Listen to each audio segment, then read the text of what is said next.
नवलगढ़ की नगर पालिका में एक पैसा नहीं है काम करने के लिए। नवलगढ़ को विकास के पथ से भटकाया है इन लोगों ने। ऐसी स्थिति कर दी, टंकियां खाली पड़ी है, सही तरीके से काम नहीं हुआ।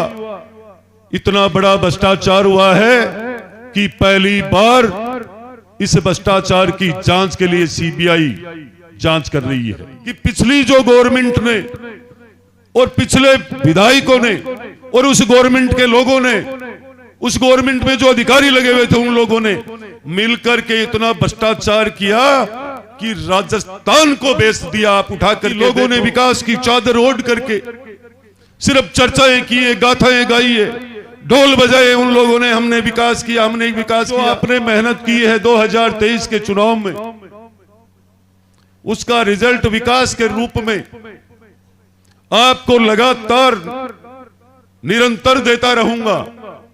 और उसके साथ ये भी कहना चाहूंगा कि समस्या नवलगढ़ में बहुत ज्यादा है और जब से मैंने ये पद संभाला है आपके आशीर्वाद से 140 ट्यूबवेलें पानी की, पूरी विधानसभा में पानी की इतनी बड़ी समस्या है कि 140 ट्यूबवेलें सूख चुकी है, पानी का स्तर नीचे गिर चुका है, चला गया। रोडों की हालात आपने देखी होगी। पूर्ववर्ती कांग्रेस सरकार ने मात्र जल जीवन के मिशन को लेकर के मोदी जी की जो सबसे लोकप्रिय योजना थी उसको भ्रष्टाचार के जहाज में उतार दिया। घर घर नल पहुंचना चाहिए था, नल से पानी पहुंचना चाहिए था। हालात ये होगी कि हम गांवों में घूम भी नहीं सकते हैं। टूटी हुई रोडें तोड़ दी गई, अंदर पाइपें डाली नहीं गई, कनेक्शन कहां से हो गए। ऐसी स्थिति कर दी, टंकियां खाली पड़ी है, सही तरीके से काम नहीं हुआ। इतना बड़ा भ्रष्टाचार हुआ है कि पहली बार इस भ्रष्टाचार की जांच के लिए सीबीआई जांच कर रही है। एंटी करप्शन की या विभाग या कलेक्टर साहब ने जो कमेटी गठित करते हैं उसकी जांच तो हमने बहुत बार सुनी है, पहली बार इतना भ्रष्टाचार हुआ है। मैं आप सबको कहना चाहूंगा, बहुत बार लोग कह रहे थे पिछले दिनों में कि बिजली की समस्या है। समस्या की खान कौन थे? हम ही तो थे। पिछली कांग्रेस की गवर्नमेंट ने कोई भी बिजली उत्पादन के लिए एक भी इकाई नहीं लगाई। सारा 5 साल होटलों में खत्म कर दिया उन लोगों ने। और हालात ये कर दी कि पड़ोसी लोगों से, पड़ोसी राज्यों से बिजली उधार ली गई।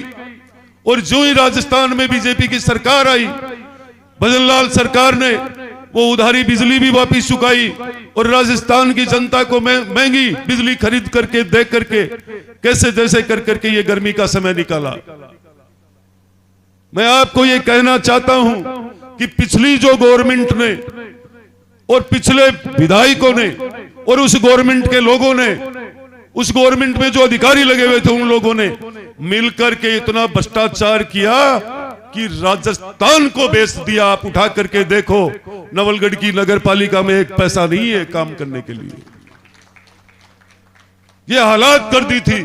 तो हमें मतदान करते समय, सरकार बनाते समय ये सोचना चाहिए कि हमारी कौन सी ऐसी सरकार है, कौन सी ऐसी पार्टी है जो देश हित में, राष्ट्र हित में, जनता के हित में काम करेगी। उनको जरूर चुनना चाहिए।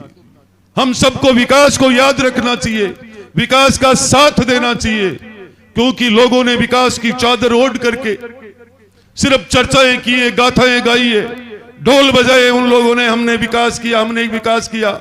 नवलगढ़ को विकास के पथ से भटकाया है इन लोगों ने। तो मैं आज आप सबको आपके बीच में यही कहने आया हूं कि आने वाले समय में ये नवलगढ़, आप जिस तरीके का सोच रहे हो नवलगढ़, मैं बिल्कुल संकल्प लेकर के निकला हूं। मैं भी नाथ जी का शिष्य हूं और जो सोच करके चलता हूं उससे पहले मेरे गुरुजी मुझे रास्ता बता ही देते हैं। तो मैं नवलगढ़ की विकास के लिए आपको गारंटी देता हूं, आने वाले 4 साल के अंदर अंदर आप इस नवलगढ़ की स्थिति को देखना। नवलगढ़ विकास के कौन से पायदान पे पहुंचता है।